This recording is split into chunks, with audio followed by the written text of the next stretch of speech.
네, 성부와 성자와 성령의 이름으로 하늘에 계신 우리 아버지의 이름이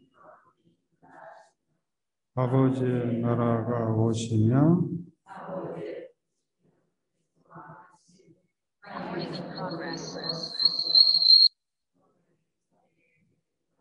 양식을 주시옵소서.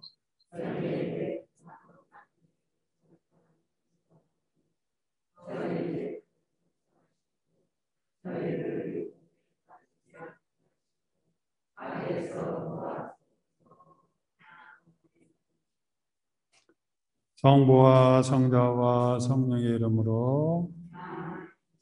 네, 안녕하세요.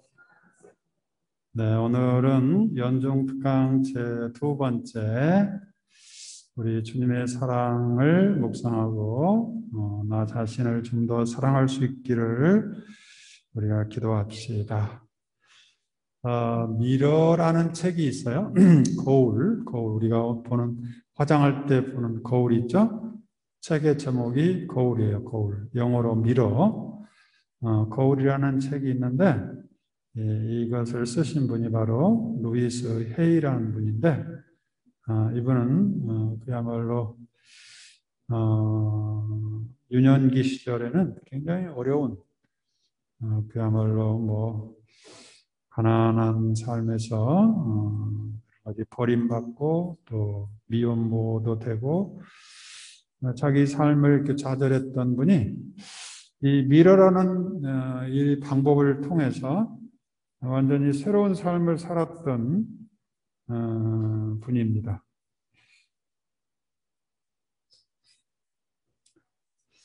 그래서 그 자기가 썼던 방법을 정리해서 책으로 냈는데 루이스 헤이라는 분인데 방법은 아주 간단해요. 거울을 바라보면서 이렇게 자기에게 말을 거는 거예요. 물론 처음에는 별것 아닌 것 같지만 자주 반복하다 보면 내가 나를 소중하게 대하게 되고 나를 사랑하게 되고 내가 얼마나 나한테 이렇게 무시당하는지도 알게 되고 그런 것을 고쳐서 참으로 내가 나 자신을 얼마나 소중하게 대하는 것을 잘 배워야 되는지 알게 되는 거죠. 어떻게 보면 우리가 우리 자신을 사랑하는 것 같지만 우리 자신을 너무나 함부로 대해요. 나는 내 마음대로 할 수 있다. 내가 내 마음대로가 사랑하는 데 마음대로 해야 되는데 무시하고 함부로 대하는데 마음대로 하고 있는 경향이 있죠. 우리가 보면 어려운 사람은 함부로 대하지 않죠. 그러나 허물없다, 뭔가 큰 어떤 뭐 신경을 안 써도 된다 하는 사람들은 우리가 소홀히 하는 경향이 있는데 우리가 지혜가 많으면 많을수록 나이가 성숙할수록 허물없는 사람에게 잘해줘야 된다는 걸 알게 되죠. 특히 우리가 배우자들을 함부로 대하고 있는데 나이가 들면 들수록 결국 그 사람밖에 없다는 것을 다 떠나가고 없어지지만 결국 배우자만 내 곁에서 나의 임종을 이렇게 맞이할 사람이라는 걸 알게 되고 내가 너무 늦게 내가 내 배우자를 소중함을 늦게 알았다 깨닫게 되죠. 그런데 배우자보다 더 중요한 것은 나 자신이거든요. 근데 내가 나 자신을 어려서부터 무시하는 말을 많이 들었기 때문에 공부도 못하고 얼굴도 못생겼고 키도 작고 뭐 글도 못 쓰고 같은 그런 부정적인 말을 너무나 많이 들어가지고 나도 모르는 사이에 습관적으로 내가 나를 무시하죠. 근데 이분은 이런 그런 삶의 패턴 때문에 자기도 모르는 사이에 자기를 무시하고 함부로 자기 몸을 학대하고 그다음에 성적인 문란해서 임신하게 되고 미혼모로 임신하게 되고 그냥 막 산 거죠. 그런데 어느 날 뭔가 깨닫고 이렇게 해서는 안 되겠다 하면서 이 거울이라는 것을 통해서 자기와 대화가 시작되는 거예요. 뭐 처음에는 자기에게 막 야단도 치고 화도 나고 왜 나는 이렇게 생겼을까? 왜 내 팔자는 이랬을까? 하고 한탄도 하고 그랬는데 세월이 가면 갈수록 결국 내가 나를 사랑하지 않으면 누가 나를 사랑해 주나 그런 생각을 갖게 되고 서서히 부정적인 거는 떨쳐버리고 이제 긍정적인 거를 자기에게 말하기 시작하면서 일어섰다는 거야. 그래가지고 나중에는 이 거울 요법을 가지고 전 세계 돌아다니면서 강의도 하고 아주 부자가 돼서 영향력 있는 사람이 돼가지고 물론 이분이 이제 고인이지만 아주 화려하게 살다가 떠나셨습니다. 나이가 많이 들으셔서 이제 떠나게 됐는데 이분은 거울을 바라보면서 하는 말은 나의 삶을 서서히 변화시킨다는 것을 이야기해 주고 있습니다. 요즘에는 핸드폰이 있어가지고 거울 없어도 되죠? 자기 사진 찍기에 자기 얼굴이 탁 나오죠? 하이, 프란치스코, 정월기, 잘 있었어? 이렇게 시작을 하는 거야. 나와 대화를 하는 거야. 우리는 내가 뭔가 해서는 안 되겠다 하는 나가 있고 자꾸 해버리는 나가 있잖아요. 내가 밥을 절제해야지 하는 나가 있고 절제하지 않고 그냥 막 나가는 나가 있어요. 이거를 프로이드는 자기 자아와 막 나가는 말을 이드라고 표현했죠. 이드. 막 학대하고 막 술 먹어버리고 막 함부로 욕하고 자기 하고 싶은 대로 해버리는 나를 이드라고 표현했고 그 다음에 그래서는 안 되지. 내가 잘 살아야지. 내가 신자인데 아이고 기도도 열심히 하고 내가 앞으로는 절대 함부로 하지 않아야겠다 하는 나를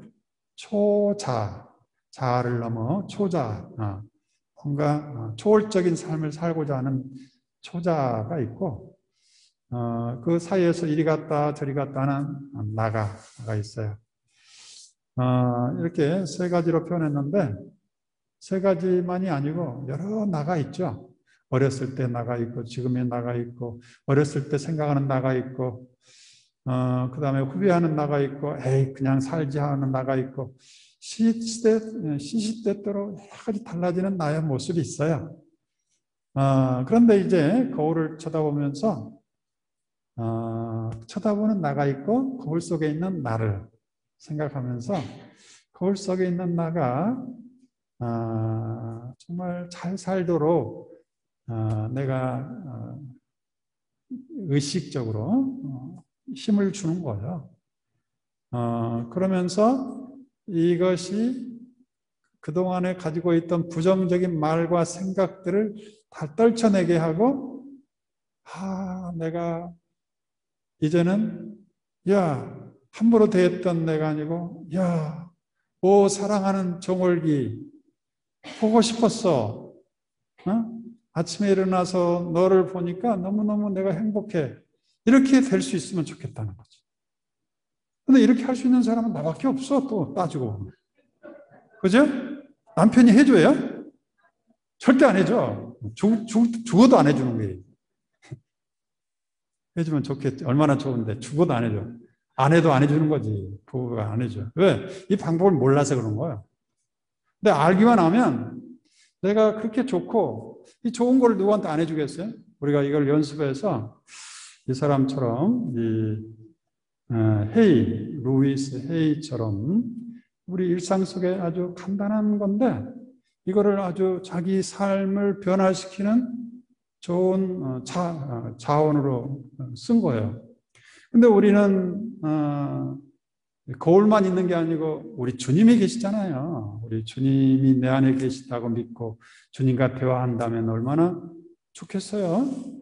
그래서 거울로 시작하지만 언젠가는 이제 우리가 주님 같은 주님, 제가 안에 계시다니 어떻게 아직도 계시는 겁니까? 그럼 하면서 주님과 대하면서 주님이 원하시는 나의 모습을 점점 닮아가는 거죠.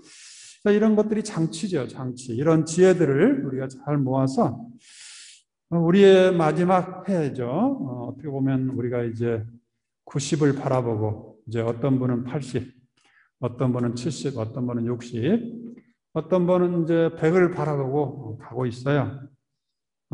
이제 살 날이 얼마 안 남은 거죠. 어떻게 보면 이제 젊은 시절은 이제 지나가고 이제 인생의 후반을 살고 있는데 우리가 전반처럼 살 수가 없어요. 인생의 전반기, 그러니까 은퇴 전의 삶은 갖는 것으로 결정되는 삶이었어요. 뭘 가져야 돼. 뭘 이루고, 내 능력이 있고, 내가 뭘 가져야 돼.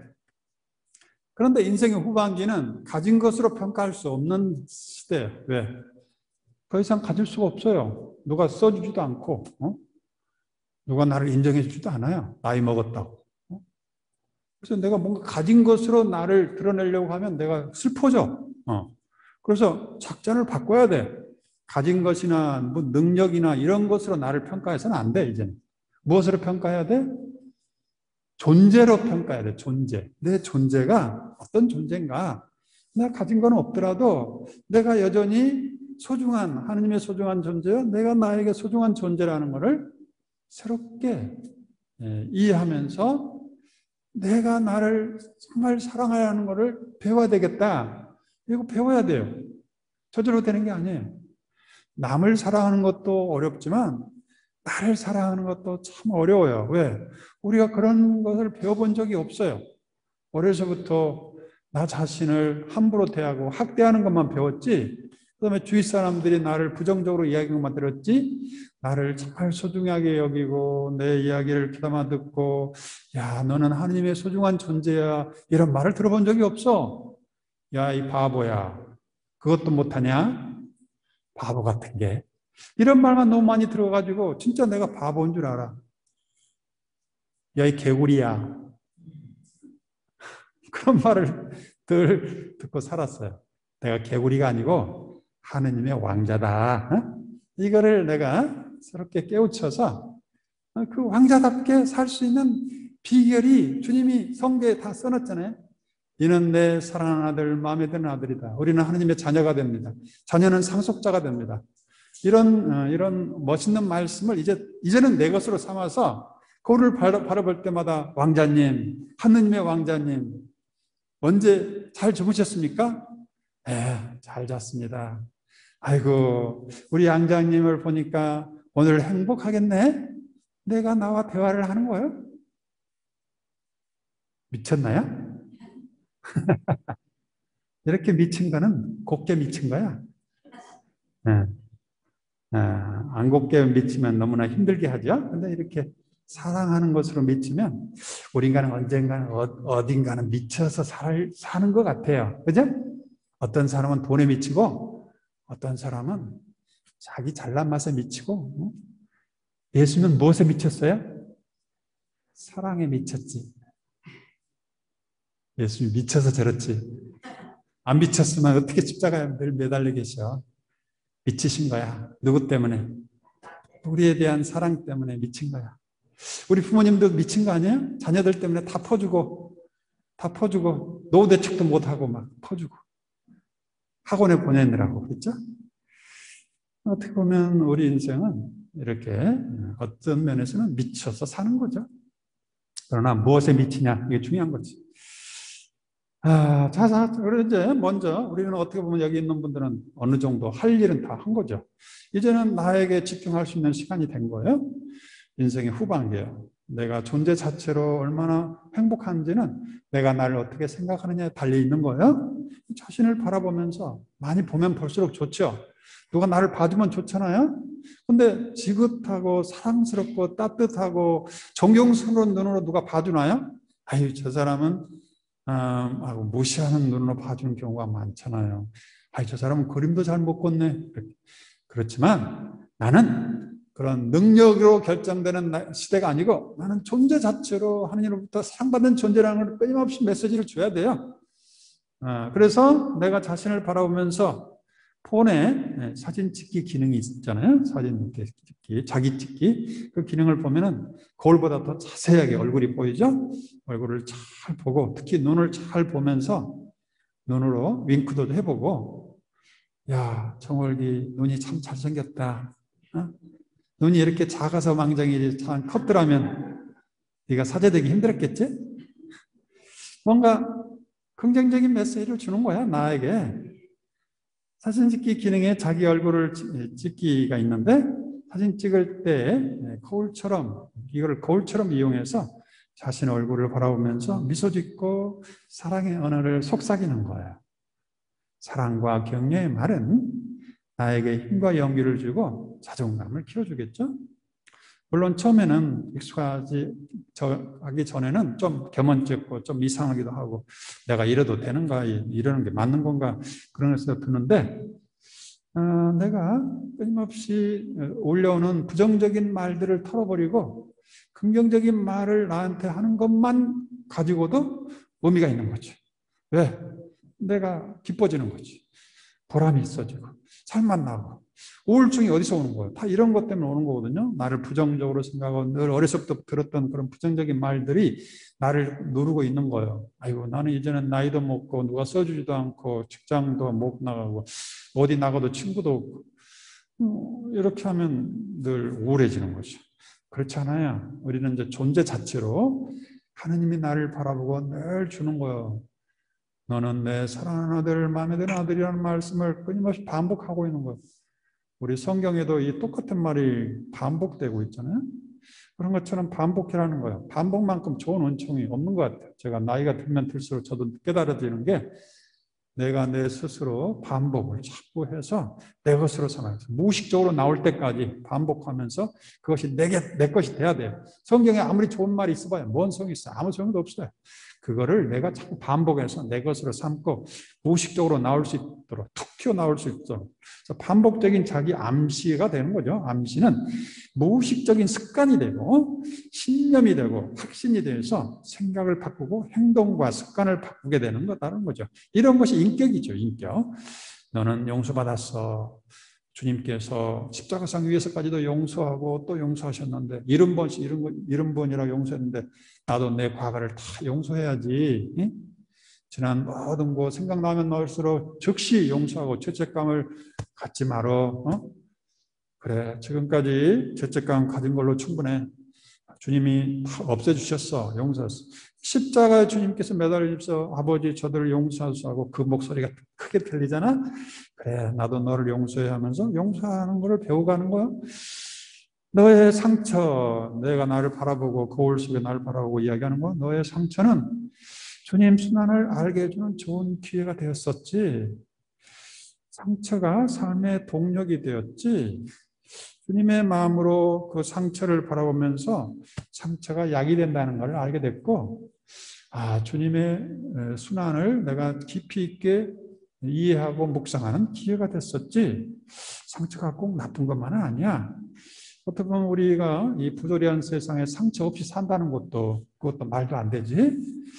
이상적인 세계, 천국에 사는 것도 아닌데 우리 주님께서는 어둠 속이라고 그랬는데 어둠 속이니까 상처받게 되지.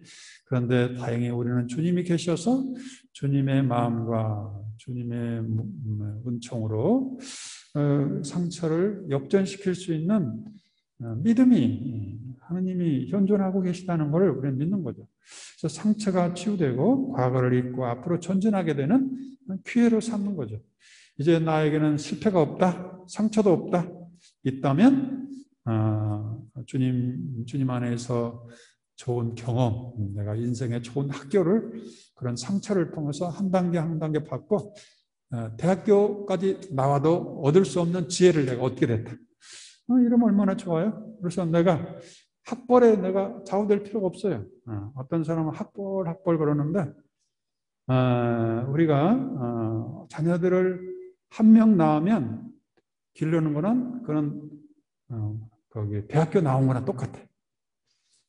자녀를 2명 낳아 기르면 대학원 나온 거나 똑같아. 내가 그렇게 생각하면서 사는 거야. 대학원 나와가지고 자녀 기를 수 있어요? 못 길러. 낳고 기르는 거는 이거는 대단한 거예요. 한 인간을 세상에서 역할하게 하는 거는 대단한 거예요. 그래서 더 이상 내가 학력 때문에 나를 함부로 말할 수 없어. 너는 대학교 할아버지가 해야 될 너는 자녀를 둘이나 낳았어. 이렇게 날 의미 있게 봐야겠죠. 그래서 거울 앞에서 내 눈을 바라보고 따뜻하게 말을 하고 눈의 움직임을 봅니다. 처음에는 눈물이 나올 수가 있어요. 왜? 지금까지 이렇게 내 눈을 바라보면서 따뜻하게 봐준 사람이 없거든. 오랜만에 내가 나를 바라보는데도 눈물이 나는 거야. 야, 나를 있는 그대로 바라보면서 따뜻하게 나를 지그시 바라보고 내가 어떻게 표현하든지 그걸 받아들일 준비를 하고 있는 내가 있다는 게 어떻게 보면 감동이잖아요. 감동의 눈물이 나올 수도 있고 또는 슬픔의 눈물이 들 수도 있다고 봐요. 과거의 슬픔이 기억날 수가 있겠죠. 이렇게 하면서 거울을 통해서 내가 나를 치유하는 거지. 자신의 있는 그대로의 상태를 보고 위로하고 힘을 주고 격려를 하는 거죠. 거울에 비친 눈에서 어떤 반응을 하는지 처음에는 거울을 잘 바라보면서 눈의 움직임을 보는 거예요. 슬퍼하면 같이 슬퍼야 되고 기뻐하면 같이 기뻐야 되고 아무 감정이 없으면 있는 그대로 감정이 없는 채로 바라보면서 그래 네가 감정이 메마를 만큼 아무도 봐주는 사람이 없었지? 그래 이제는 내 눈물에서 눈물도 나오고 기쁨의 눈물도 나오기까지 우리가 함께 대화를 해보자 하면서 시작을 하는 거죠. 슬플 때는 그래 슬픔을 이해해 하면서 나와 함께 해주고 주님은 슬퍼하는 사람은 행복하다 했으니 주님이 이 슬픔을 행복으로 역전시켜 주겠지 하면서 나와 대화를 하는 거야. 또한 우리가 가난이 힘들 때가 있잖아요. 가난이 나를 힘들게 해요. 돈이 다 떨어졌어. 그래 맞아 돈이 좀 있었으면 좋겠는데 지금 수중에 돈이 없지. 주님이 가난해서 우리를 구해주시겠지 하면서 우리가 주님을 믿어보자 하면서 나를 위로하고 거울에 나에게 미소와 사랑으로 주님의 말씀을 전하는 거예요. 주님이 우리를 사랑한다고 하니까 내가 너희를 사랑한 것처럼 너희도 서로 사랑하라. 주님의 인사는 사랑의 인사죠. 그렇다면 나도 주님이 나를 사랑한 것처럼 나도 너를 사랑한다고 내가 나에게 사랑을 속삭이는 거죠. 우리가 사랑은 감정만이 아니에요. 뭐 감정으로 사랑하면 참 좋죠. 그러나 그러기 전에 성경은 명령하고 있는 거예요. 사랑하라. 명령이에요. 그래서 우리가 말로 먼저 시작하고 그 다음에 하나하나 나에 대한 사랑의 말과 행위를 해주는 거예요. 주님이 사랑해요. 아버지께서 나를 사랑한 것처럼 나도 너희를 사랑해왔다. 우리 주님이 늘 하는 노래니까 이 말을 자꾸 반복해서 나에게 들려주는 거지.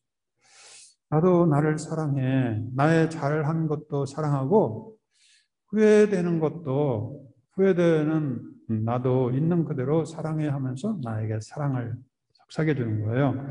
그다음에 지난 삶에 대해서 고마워, 감사한다는 거는 인생을 승리로 이끄는 비결이에요. 감사할 수 있는 것. 그렇지 못한 사람은 늘 불평하잖아요. 누구 탓하고 이제 나이가 들면 그것은 버려야 돼요.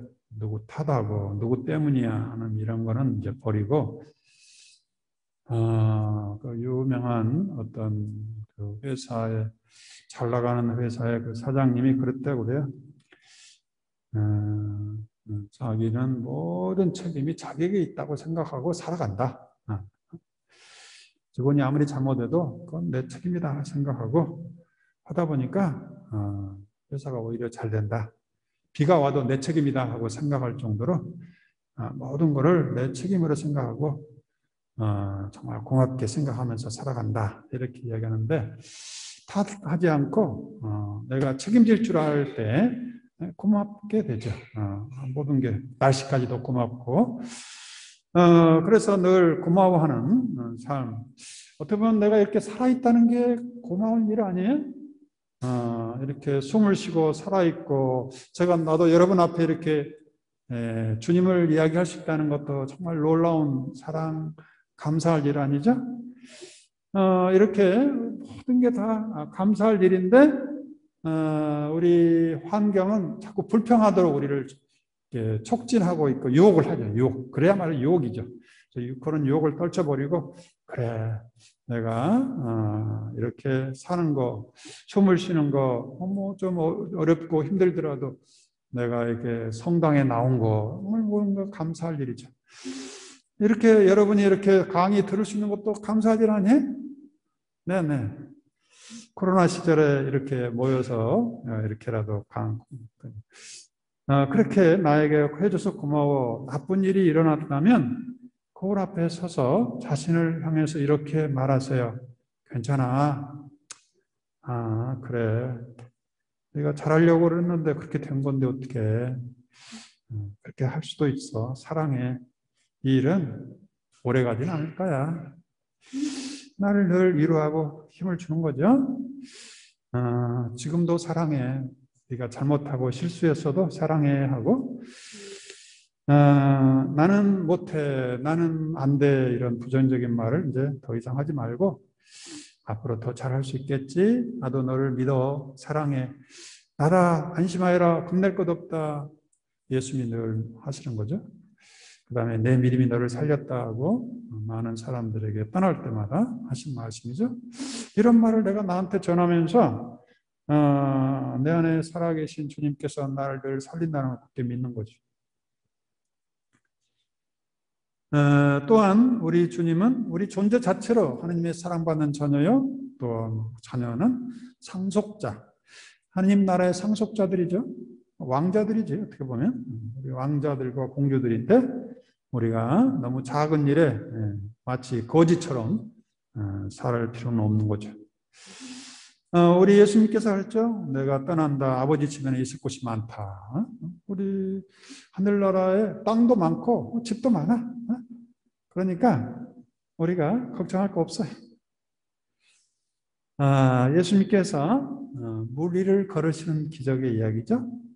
저녁 때가 되자 제자들은 호수로 내려가서 배를 타고 호수 건너편 가파르나움으로 떠났다.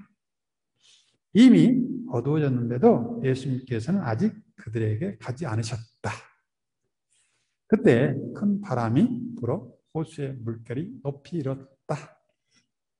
그들이 배를 25이나 30스타디움쯤 저 갔을 때 예수님께서 호수 위를 걸어 배에 가까이 오시는 것을 보고 두려워하였다.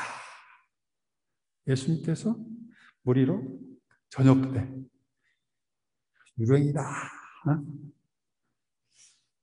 예수님께서 그들에게 나다. 두려워하지 말아라. 아시죠? 그래서 그들이 예수님을 배 안으로 모셔드리려고 했는데 배는 어느새 그들이 가려던 곳에 와닿았다. 이건 굉장히 상징적인 이야기야. 물론 실제로 예수님이 배에 올랐다고도 볼 수 있고 풍랑을 만난 제자들에게 위로를 줬다고도 볼 수 있는데, 이 말을 우리가 뱃사공도 아닌데 왜 우리가 어디 배 타고 가는 것도 아닌데 왜 이거를 자꾸 읽게 되나요? 이것이 성서 말씀에 읽게 되는 것은 여기서 상징들이에요, 상징. 여기서 풍랑을 만났다. 인생의 풍랑을, 삶의 풍랑을 우리가 늘 만나고 있죠. 풍랑을 만나서 마치 유령을 보듯이 혼비백산하고 두렵고 떨리고 불안하고, 그럴 때 우리 주님께서는 어떤 장애, 바다라는 장애에도 불구하고 달려오셔서 우리를 바라보시고 힘과 용기를 주시면서 아주 단순하게 나다 두려워하지 마라. 이 말을 잊어버릴까 봐 아주 단순하게 이야기하고 있는 거예요. 야, 너희들 뭐 하고 있느냐, 뭐 그렇게 말하지 않고 한마디로 나다. 내가 나에게 이 주님의 말씀을 단순하게 전하는 나다. 더 이상 두려워할 거 없다. 이처럼 오늘날 우리가 살아가고 있는 이 코로나 상황이 여러 가지 미래가 불투명한 그런 때 우리 주님께서 우리에게 달려오셔서 나다 두려워하지 말아라. 두려움은 모든 불행의 씨앗이야, 씨앗. 두려움이 시작되는 거야. 두려워할 필요도 없는데 자꾸 두려움 갖게 해주는 거야. 야, 너 큰일 났다. 이런 말은 함부로 하는 게 아니죠. 어떻게 하면 이 두려움에서 기쁨으로 바뀌어질 수 있을까? 두려움은 하나님의 현존을 잊어버릴 때 찾아오는 것이죠. 두려움. 어떤 문제가 두려움을 갖게 하지는 거 아니에요. 문제는 계기가 되지만 문제 한가운데서도 내가 하나님의 현존 안에 있고 하나님이 나를 사랑하시고 하나님 내 안에 계시고 나와 함께 계시다는 걸 굳게 믿는 사람에게 두려움이 흔들리지는 않죠. 두려움은 하나님의 현존, 하나님이 나와 함께 계시고 나를 사랑한다는 걸 잊어버릴 때 생기는 거죠. 그래서 하나님은 사랑이시다. 사랑이신 하나님이 나와 함께 하십니다. 인생의 풍랑을 만날 때도 물길이 주님의 사랑을 막을 수가 없습니다. 사랑이란 소유하는 것이 아니고 하는 일의 성공도 아니고 누군가의 인정을 받는 것도 아닙니다. 이런 것들은 다 언젠가는 떠나가잖아요. 내가 뭘 가졌어. 돈을 좀 벌었어. 자녀를 많이 낳고 뭔가 가산도 늘었어. 이런 게 사랑인가? 물론 사랑이라고 착각할 수가 있지만 엄밀한 면에서는 다 떠나가는 거죠. 언젠가. 자녀도 떠나가고 재산도 점점 줄고 뭐 죽을 때는 다 놓고 가야 되는 거고. 하는 일의 성공? 그 은퇴 전에 이야기지. 은퇴하니까 자취도 없이 다 사라져버렸어. 그때는 사람들이 날 알아줬는데 지금은 아무것도 아니야. 알아주는 사람 없어. 사랑은 이런 것은 아니지. 누군가 인정받는 거? 그때는 나를 많이 인정해주고 내가 부장이라고 뭐 좋아하고 그랬는데 지금은 아니야. 이런 것들은 사랑은 아니죠. 사랑을 향해 가는 과정이라고 볼 수 있고 이런 것이 있다고 해서 사랑이고 없다고 해서 사랑이 아니고 그런 건 아니죠. 이런 것들은 언젠가 떠나갑니다. 사랑이라고 착각했던 것들을 우리는 잃어버릴까 봐 두려움이 생기는 거죠. 정작 우리가 두려워야 될 분은 하나님밖에 없죠. 그런데 하나님은 결코 우리를 두려움에 몰아넣지 않는 거죠. 그러니까 이런 세상 것에 우리가 집착에 있어서 그것을 잃어버릴까 하는 그런 두려움이 우리를 늘 짓눌리고 이런 건 헛된 것들을 추구할 때 생기는 두려움이죠.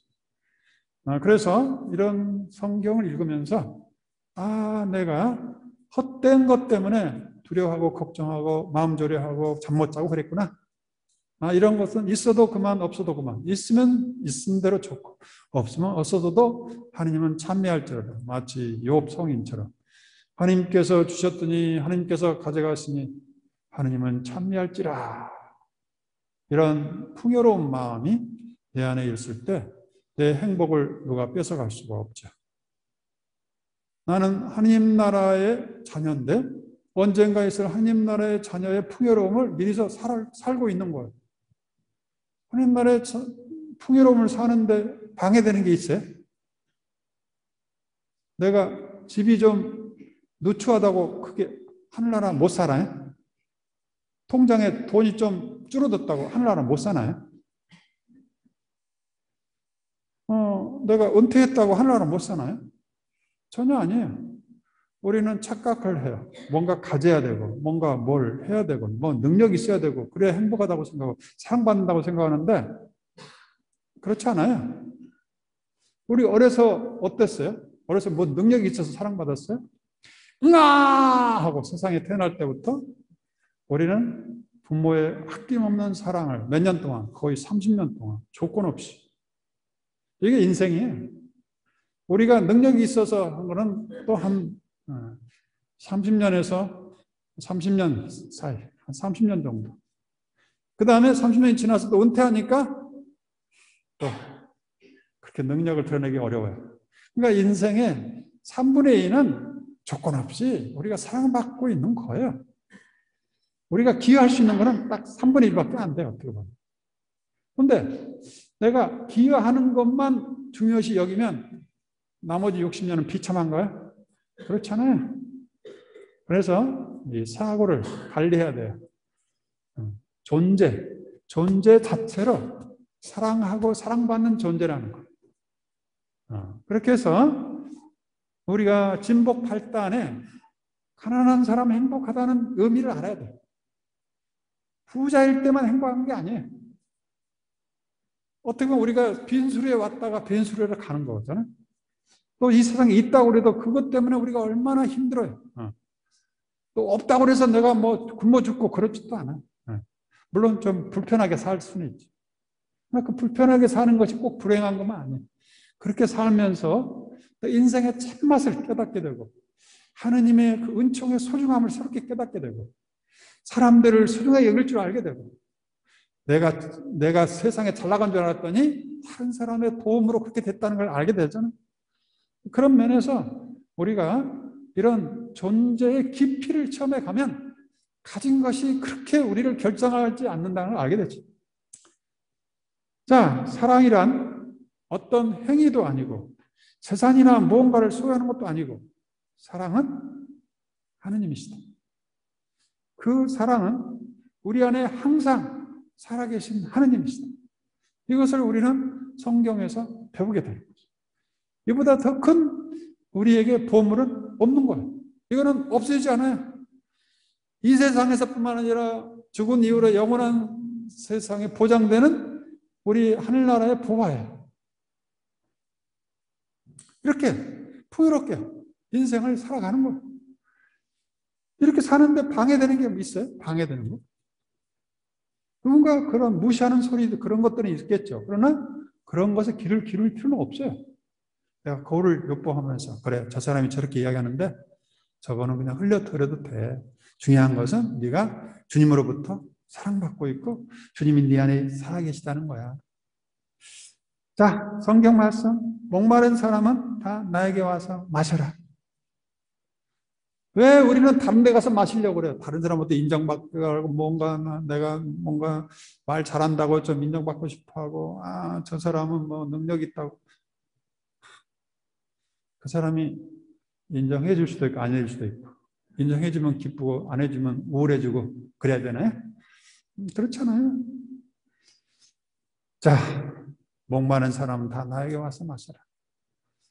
우리가 나올 구멍에다가 컵을 대야지 나올 구멍도 아닌데 거기 가서 나를 좀 인정해다오, 나를 인정해다오 해봐야 내 손만 아프지. 우리 주님이 이렇게 목마른 사람은 다 나에게 와서 마셔라. 말씀, 사랑의 말씀.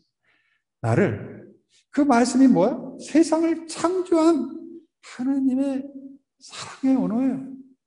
이 말씀을 귀에 닫고 다른 소리를 자꾸 들으는, TV 소리 뭐 이런 소리를 자꾸 듣다 보니까 내가 우울해지고 비참해지고 별것도 아닌 것처럼 여겨지는 거지.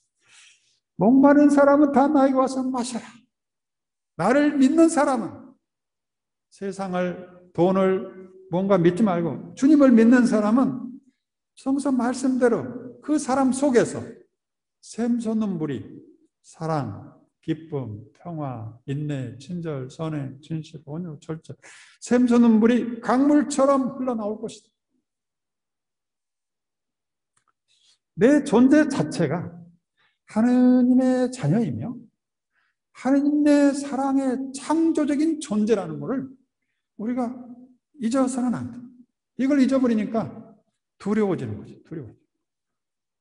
하느님께서 당신 모습대로 나를 만들었으니 우리를 얼마나 만드시고 나서 보시니 좋아하고 또 볼 때마다 늘 나이에 따라 새롭게 해주려고 나를 끊임없이 함께 하시면서 내 모습을 바꿔주고 있죠. 내가 지금까지 어린아이 모습에 있다면 내가 얼마나 우스워요. 우리 주님은 시시각각으로 내 모습을 달리 해주고 있죠. 내가 어렸을 때 나의 모습과 지금의 나이가 아주 다르죠. 내 마음대로 그게 되나요? 안 되죠. 내가 스스로 한다고 그래도 아마 의료 기술로 몇 10억을 들어야 성형수술해야 이런 모습이 되겠죠. 그러나 우리 주님은 이렇게 시시각각 나를 매번 새로운 모습으로 만들어 주시는 거지. 하느님의 사랑은 이렇게 한시도 나를 떠난 적이 없고 변함이 없다. 이걸 믿는가? 그렇다면 무엇이 나를 비참하게 하고 우울하게 하고 힘들게 하느냐 이거지. 어떤 일이 있더라도 하느님의 사랑은 내 안에, 내 관계 안에, 내 존재뿐만 아니라 내가 관계 맺는 관계 안에서 하느님의 사랑은 힘을 발휘할 수 있다는 걸 믿어야 돼. 하느님의 사랑과 믿는 이들의 확신. 로마서. 그렇다면 우리가 이와 관련해서 무엇이라고 말해야 되겠습니까? 하나님께서 우리 편이고 내 편인데 누가 우리를 대적할 수 있습니까? 당신의 아드님마저 아끼지 않으시고 우리 모두를 위하여 내어주신 분께서 어찌 그 아드님과 함께 모든 것을 우리에게 베풀지 않겠습니까? 이런 말씀은 우리가 자꾸 보고 반복하고 또 반복하고 또 반복해서 이 말씀이 여기에 이렇게 갇혀 있었나? 이거는 이 말씀으로 내가 하루를 일어서고 말씀으로 살고 말씀으로 이게 울려 퍼지겠어. 해야 되겠다. 얼마나 주옥 같은 말이에요? 근데 이 말씀을 성경에 딱 갖다 놓고 한번 읽고 지나가 버리는 거예요. 내가 볼 때 성경 전체 읽는 것보다 이런 말씀 100번 읽는 게 훨씬 낫네. 하나님께 선택된 이들을 누가 고발할 수 있겠습니까? 그들을 의롭게 해주시는 분은 하나님이십니다. 누가 그들을 단죄할 수 있겠습니까? 돌아가셨다가 참으로 되살아나신 분, 하나님의 오른쪽에 앉아 계신 그리스도, 계신 분, 그리스도, 그리고 우리를 위하여 간구해 주시는 분이 바로 그리스도 예수님이십니다. 무엇이 우리를 그리스도의 사랑에서 갈라놓을 수가 있나요? 아름다운 노래 아니에요? 사랑의 노래? 한난입니까? 역경입니까? 박해입니까? 굶주림입니까? 헐벗습니까? 위험이나 칼입니까? 코로나입니까? 칼입니까? 이는 성경에 기록된 그대로입니다. 저희는 온종일 당신 때문에 살해되며 도살될 양처럼 여겨집니다. 사람들이 무시할 수도 있고 함부로 대할 수도 있고 성당에 나가봐야 뭐 별거 있어 하고 조롱도 듣는다 이런 이야기죠. 그러나 우리는 우리를 사랑해 주신 분의 도움에 힘입어 이 모든 것을 이겨내고도 남습니다. 나는 확신합니다. 죽음도 삶도 천사도 권세도 현재의 것도 미래의 것도 권능도 저 높은 곳도 저 깊은 곳도 그 밖에 어떤 피조물도 우리 주 그리스도 예수님에게서 드러난 하나님의 사랑에서 우리를 떼어놓을 수가 없습니다. 이런 이야기 처음 들어요? 왜 처음 듣는 것처럼 들리시나? 이제는 이 말씀을 딱 꺼내가지고 내 삶 안에서 늘 반복시키는. 그래가지고 이 말씀이 한마디 한마디가 얼마나 우리를 힘과 용기를 주는가. 근데 우리가 반대로 우리가 부정적인 말, 힘든 말, 걱정스러운 말만 자꾸 들은다 보면 우리가 우울증에 걸릴 위험이 있죠. 청하여라, 찾아라, 문을 두드려라. 청하여라, 너에게 주실 것이다. 찾아라, 너희가 얻을 것이다. 문을 두드려라, 너에게 열릴 것이다. 우리가 청해야 되고 찾아야 되고 두드려야 될 건 한 가지. 주님께서 아버지께서 나를 사랑한 것처럼 내가 너희를 사랑해왔다. 삼위일체 신비잖아요.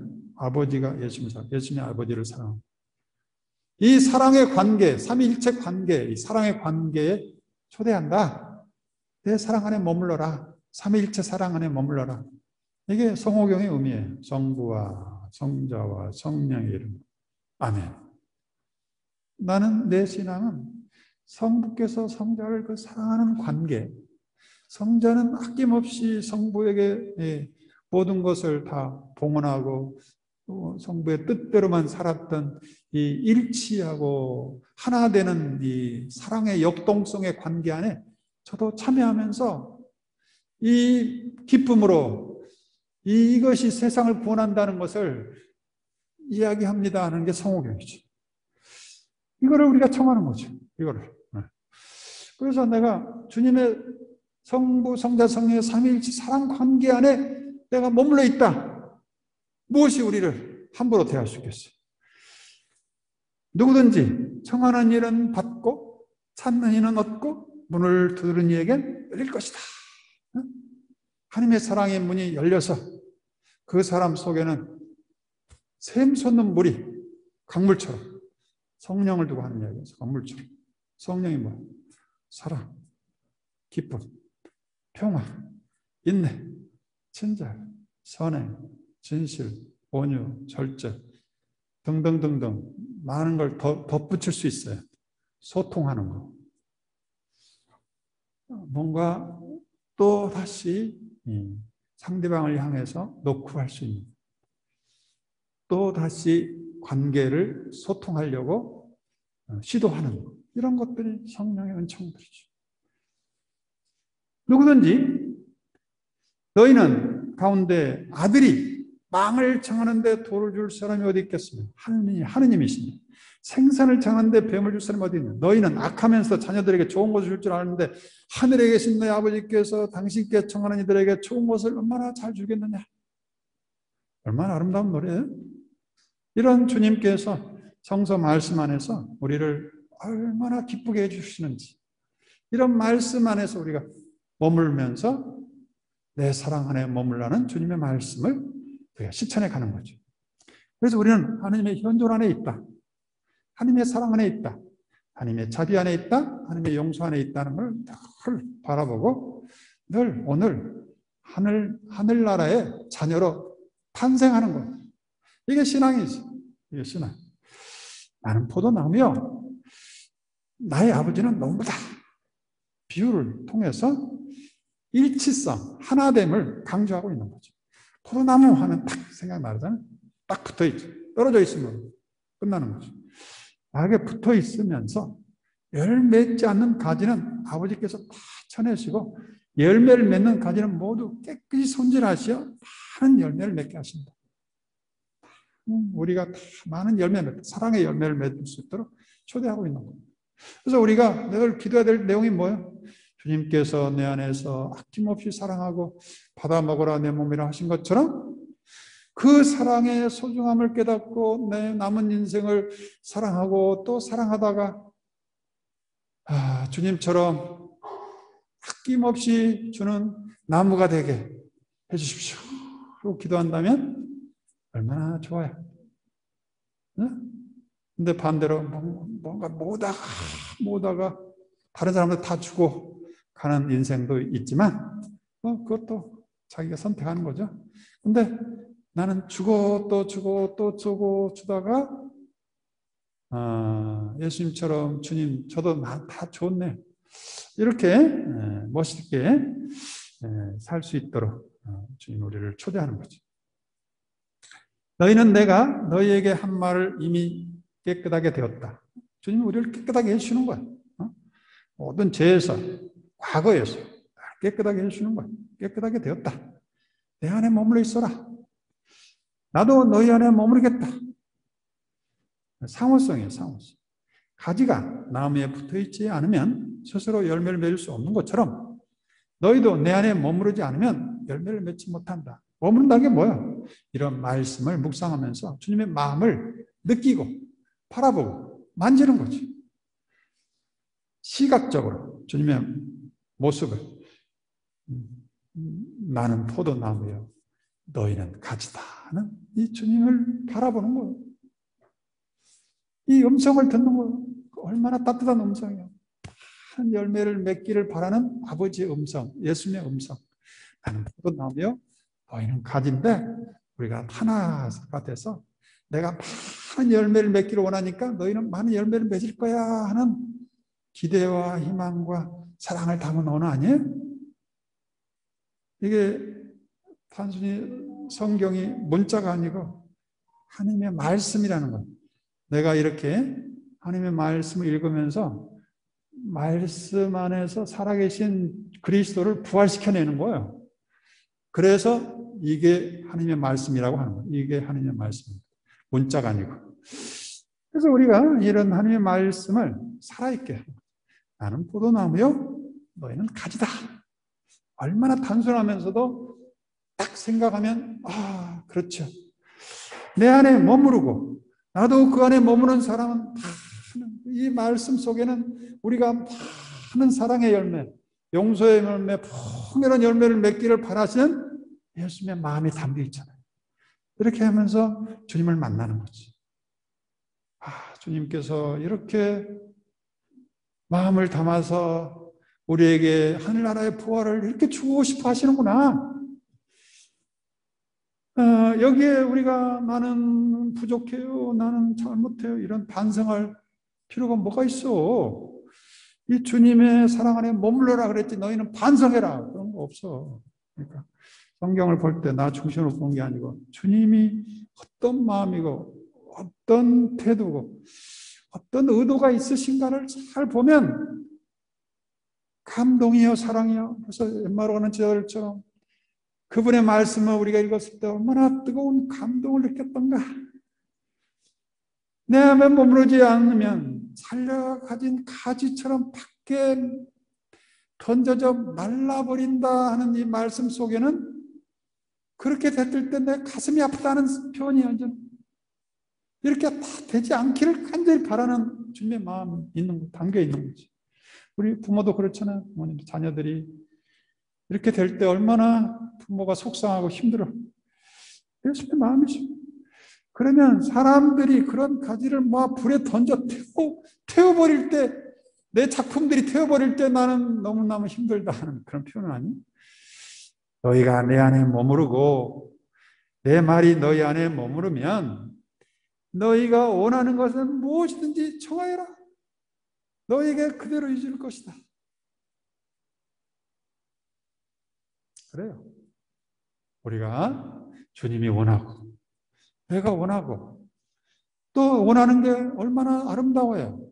또 사랑하고 내가 주님 앞에 갈 때까지 예수님처럼 살고 싶어하는 이런 바람을 안 들어줄 리가 있네? 안 들어줄 리가 있어? 하늘이 원하고 땅이 원하고 내가 원하고 누군가가 원하고 이렇게 아름답게 살도록 열매 있는 삶을 살도록 우리를 초대하십니다. 너희가 많은 열매를 맺고 내 제자가 되면 그것으로 아버지께서 영광스럽게 되실 것이다. 이미 영광스럽게 되었다 하고 주님은 믿고 계시는 거지. 아버지께서 나를 사랑한 것처럼 나도 너희를 사랑하였다. 너희는 내 사랑 안에 머물러라. 예수님이 이 말을 강조하기 위해서 앞에 포도나무 이야기를 쭉 하신 거예요. 그러니까 청중들이 얼마나 잘 이해했겠어요. 포도나무, 열매. 그 열매가 맺도록 나무는 얼마나 뿌리에서 공을 들여요. 뿌리 밑에서 영양분, 수분을 흡수해서 열매를 가지에다가 열매 맺게 해주는 거예요. 나무들이. 그런 것처럼 우리 주님은 당신이 가진 모든 권한과 땅의 모든 권한을 받았다. 너희는 가서 세상에 나가서 기쁜 소식을 살아라, 선하라 하는 그런 말씀처럼 여겨지죠. 그래서 이 15장 포도나무 이야기의 결론이 이거예요. 아버지께서 나를 사랑한 것처럼 나도 너희를 사랑해왔다. 우리가 하루 종일 이 말씀을 반복하면 우리가 살아나게 돼요. 살아나게 돼요. 사랑받는 영혼은 소화가 잘 돼. 건강해져. 기쁨으로 충만. 모든 사람에게 기쁨을 주는 하나님의 선물이 돼. 나를 사랑해다오, 사랑해다오 할 필요가 없어. 이미 사랑받고 있는데. 아버지께서 나를 사랑한 것처럼 나도 너희를 사랑하였다. 너희는 내 사랑 안에 머물러라. 내가 내 아버지의 계명을 지켜 그분의 사랑 안에 머무는 것처럼 너희도 내 계명을 지키면 내 사랑 안에 머물러. 이 계명이 뭐예요? 사랑하라는 거죠. 사랑받고 있다는 걸 믿으라는 거지. 그거예요.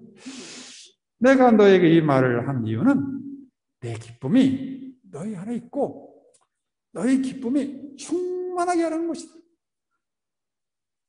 우리를 시켜 먹으려고 뭐 힘들게 하려고 십자가 치게 하려는 게 아니고 기쁨으로 삶의 기쁨, 삶의 행복으로 충만하게 하는 거예요. 우리 신앙인들은 이제는 이런 기쁨의 발걸음이 돼야 돼요. 기쁨의 여정. 우리가 끊임없이 사순절인 것처럼 살면 안 돼. 무거운 십자가 지고 가신 이 노래만 계속하면서 사순절이냐 하면 안 돼. 예수님이 이렇게 얼마나 잘 표현했어. 내가 너에게 이 말하는 것은 내 기쁨이 너희 안에 있고 너희 기쁨이 온 우주 충만하게 하라. 이것이 나의 계명이다. 내가 너희를 사랑한 것처럼 너희도 서로 사랑하라. 우리는 다 실력들이 있어요. 왜? 우리 자녀들을 낳고 기르면서 그 사랑을 몸에 뱄어요. 저녁 늦게까지 울고 버치고 해도 여전히 사랑하는 것을 연습을 했어요. 그래서 우리는 다 실력들이 있어요. 이것을 이제 가족을 넘어서 하느님께, 하느님의 가족들에게 확장시키면 우리가 할 수 있는 역량이 다 있는 거지. 친구를 위하여 목숨을 내놓는 것보다 더 큰 사랑은 없다. 내가 너에게 명령한 것은 실천하면 너희는 나의 친구가 된다. 어떤 일방적인 명령이 아니고 우정의 관계에 초대받고 있는 거예요. 이게 삼위일체 신비의 아름다움이죠. 명령하는 게 아니고 사랑의 관계에 초대. 결국 사랑은 명령으로 될 수 있는 거예요. 너 나 사랑해. 이렇게 해가지고 사랑할 수 있는. 오히려 멀어지죠. 어떻게 보면 결혼 초기에는 상대방이 내 말을 받아들일까? 아닐까? 조마조마하면서 우정을 맺어왔어요. 그러니까 사랑이 늘 나를 흔들고 있었죠. 그런데 결혼하면서 이제 내 소유야. 내가 높아. 내가 낮아. 이렇게 하면서 소유 개념으로 들어가는 순간 사랑이 다 식어버리고 당신 나 사랑해야 돼? 알았어? 이렇게 되는 순간부터 이제는 사랑 다 떠나가 버리고 의무만 남고 그렇게 될 수 있죠. 그러나 우리 주님은 결코 그렇게 하지 않죠. 너 사랑해야 돼? 하가 아니고 사랑해 왔다. 내 사랑 안에 머물면 좋겠다. 머물 거지? 머물면 많은 열매 맺을 거야. 그러나 열매 맺지 못하고 이게 불 속에 들어가면 내가 너무 아파. 우리가 우정으로 초대하고 있는 거지. 나는 너희를 더 이상 종이라고 부르지 않는다. 종은 주인이 하는 일을 모르기 때문에 나는 너희를 프렌드, 친구라고 불렀다. 내가 내 아버지에게서 들은 것을 너희에게 모두 다 알려줬다. 너희가 나를 뽑은 것이 아니라 내가 너희를 뽑아 세웠다. 너희가 가서 열매를 맺어 너희의 그 열매가 언제나 남아있게 하라는 것이다. 그리하여 너희가 내 이름으로 아버지께 청하는 것을 그분께서 너희에게 주시게 하라는 것이다. 내가 너에게 명령한 것은 이것이다. 서로 사랑하여라. 아멘. 성부와 성자와 성령의 이름으로 아멘. 네. 저는 꿈이 있습니다. 목표가 있어요. 우리 모든 우리 화곡동 신자분들이 사랑으로 부활하는 여러분 가슴에 사랑의 혁명이 일어나는 그런 꿈을 꾸고 있는 거예요. 아멘.